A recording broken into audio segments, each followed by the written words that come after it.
നമ്മൾ പുഴയറമ്പി പോയിട്ട് നമ്മള് കപ്പയും എല്ലും കഴിക്കാൻ പോവാണ് ഗൈസ്.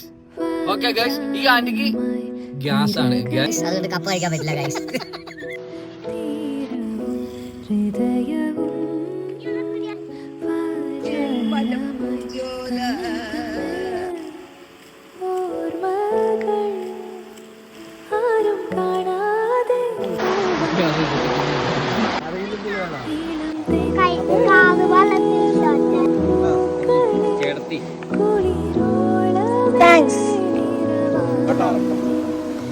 ഞങ്ങൾ ബ്രേക്ക്ഫാസ്റ്റ് കഴിക്കുകയാണ് ഗൈസ്.